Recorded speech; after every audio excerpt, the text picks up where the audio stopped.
I grew up in Caracas, Venezuela, the city with the endless spring. But growing up, I was keenly aware of economic disparities. My family was a middle-class family, but many of my friends lived in the slums. I would visit them every so often, and it was hard to ignore the reality of their lives. People, houses barely completed, lack of basic services, high crime rates. And although kids will be kids, so we would also talk about things like our latest crush and when is school going to be over. It was hard to ignore that reality. So that reality became part of me. And that awareness of poverty and that sensitivity towards people living in poverty.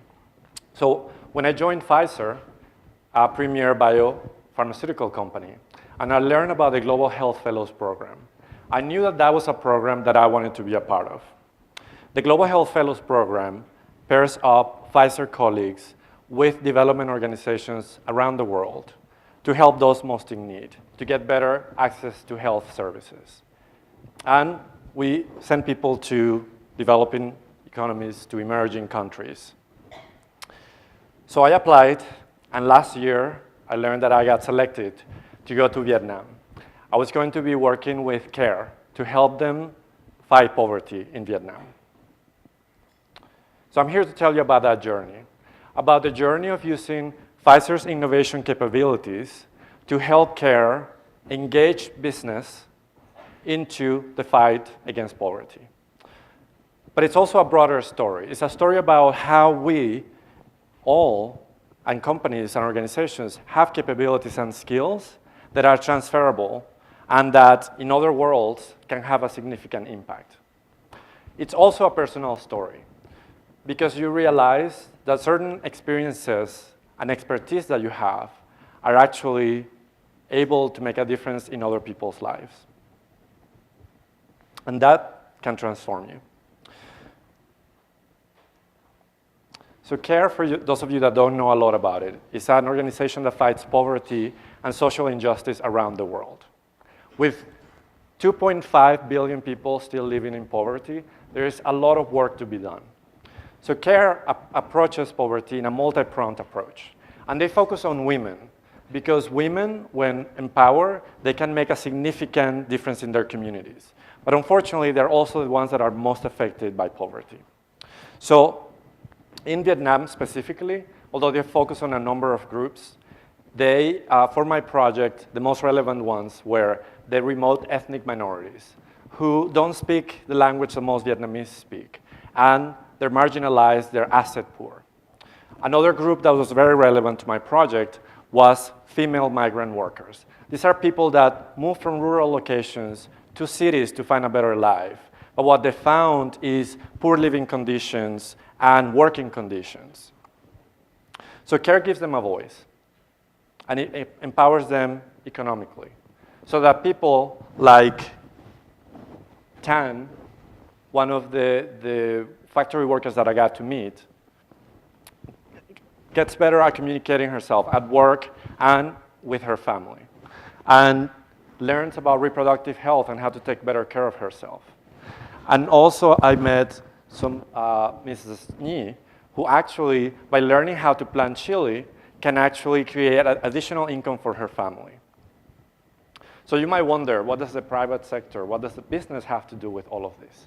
But actually, many organizations like CARE and government organizations like USAID believe that the private sector has a very important role to play because they're part of the community, and they're also creating opportunities, creating jobs.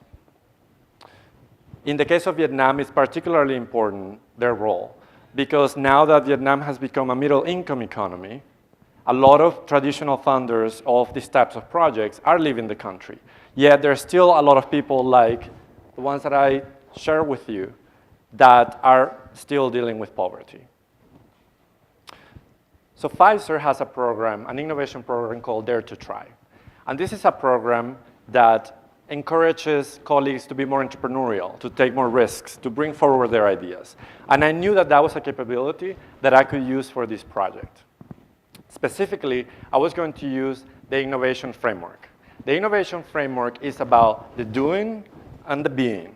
The doing is the process, the steps that you follow in order to innovate. The being is more the behaviors. How do you engage with each other in order to innovate? So I'll share with you some of the steps of the process and some of the behaviors so that you get a better sense of how this works. The first step is identify. And this is refining the challenge that you're trying to solve. Einstein once said, if I had an hour to solve a problem, I would spend 55 minutes thinking about the problem and only 5 minutes thinking about the solution. So of course he was really intelligent, so he could probably just spend 5 minutes thinking about solutions and coming up with one. But putting that aside, it just goes to show the importance of really understanding your problem. So in the case of care, they wanted to find a way to sustainably engage the business sector. And we decided that it was too broad. There's too many industries to work with. So we narrowed it down. We decided to focus on industries that will be most relevant, given their corporate social responsibility programs, given the potential for some of the groups that we're trying to help to be potential future consumers of their products, or because they could source goods from those communities to manufacture their products. So we ended up focusing on industries like the financial sector industry, like food, like technology, like health, that are relevant, most relevant to this particular set of individuals. Now from there we moved into the insight phase. So that understanding the industries informed this phase because now we knew who to talk to. So I had a number of conversations with companies in Vietnam to understand what were they already working on, what were their priorities, how could we partner with them. And also we talked to other organizations because there is opportunities to collaborate in this particular way of working with the private sector. In addition to that, during that phase of insight, I had an opportunity to do a number of field trips. So this is a picture that I took while I was in the northern mountains of Vietnam, visiting one of the ethnic minorities, the Thai people. While there, I learned about how they were being economically empowered and given a voice. And I got to meet Hu. He's the one with the red dress on the right. And when she learned that I was from New York City, she said, I heard it's a beautiful city. I would love to come visit. So I would argue that these programs are not only empowering them economically and giving them a voice, but they're also empowering them to dream the life that they want to live. While there, they offered me one of the best meals that I had while in Vietnam. And it just reminded me of how people that have so little are willing to give so much. This, however, was also an opportunity for a lost in translation moment. And I had a lot of those in Vietnam. I speak zero Vietnamese. And they give you bowls with food, and you start eating out of them. So I love the food, and out of appreciation and respect, I would eat everything. But every time I would finish, they would put more food. And this went on several times. I'm like, what's happening here? So later on, I learned that in Vietnam, if you eat everything in your dish, while I was showing respect, for them it meant that I was just really hungry. So they must have thought that I hadn't eaten for months. So it's kind of embarrassing. So anyway, the other aspect of this visit that was really important is around the innovation behaviors that are key to the innovation process. And one of them is about making things real and tangible. We want to make sure that we're basing the solutions that we're offering on reality. And because many of us live a very different life, it's very easy to make an assumption that everybody has one of these, a smartphone. But when you go to these locations, although they do have cell phones, they look more like this. So this is really important for us to be as real and tangible as possible through the innovation process so that we really design for something that is happening in the community.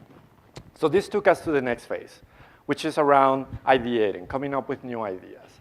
And I work with a lot of teams that are trying to come up with ideas, and they often feel like they're living in this space of old, familiar ideas. They're all bored of the ideas. They're not excited about the ideas. So what stimulus does, which is all that we gather through that insight phase, is that it moves you to this new space of fresh ideas, where people get excited about the ideas, where they're really rallying to make these ideas happen. That's the space that you want to be in. So I engaged with the care team around ideation with a number of tools and a number of sessions. And another behavior that we applied is the behavior of nurturing other people's ideas. We're all really good at killing ideas. It's like a sport. You know, you go to work, it's like, how many ideas did I kill today? But we want to change that because it's important for us to build on other people's ideas until they're big enough to be judged. So that's the behavior that we encouraged through this process. And what we developed were 6 ideas that would align well with the goals of the private sector, but most importantly, would help the groups that we were targeting, the ethnic minorities, the migrant workers. Ideas around health, around worker empowerment, around entrepreneurship, around microfinance. So from there, we moved into the next phase. And it's around making this more tangible, more real. We took those ideas and we added additional details so that we could start engaging with companies around those ideas. But then the other aspect of this is that innovation is not a point in time. It has to be a long-term effort. There has to be a strategy around it. So we built a strategy and a pipeline approach for them to continue to pursue innovation with the private sector. So the strategy is essentially what's the plan, what's the north that they're trying to pursue with the private sector. The pipeline is more continuing that process that I just went through with them in terms of finding insights, developing ideas, and implementing them, because it's a continuous cycle. It's a continuous cycle of innovation. So I'm happy to report that one of the ideas that we worked on around connecting communities to the financial sector through technology, it's in the process of being implemented. And in the next few years, we'll help 40,000 women get access to savings and credit. Because these women are obviously part of communities and families, this will also help their children, their husbands. So another 120,000 people will be benefiting through this project, to be economically empowered, to bring more food to the table, to get better education, to get better health. And, like who I mentioned earlier, to be empowered to dream and live the life that they want to live. I want to share with you a quote from Ban Ki-moon, United Nations Secretary General.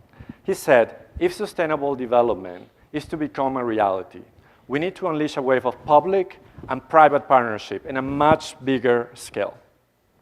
And I would argue that one of the key and most impactful ways for the private sector and businesses to engage with ending poverty and fighting some of the most difficult problems that are happening around the world is by sharing expertise and capabilities that can really have an impact in those communities. I went to Vietnam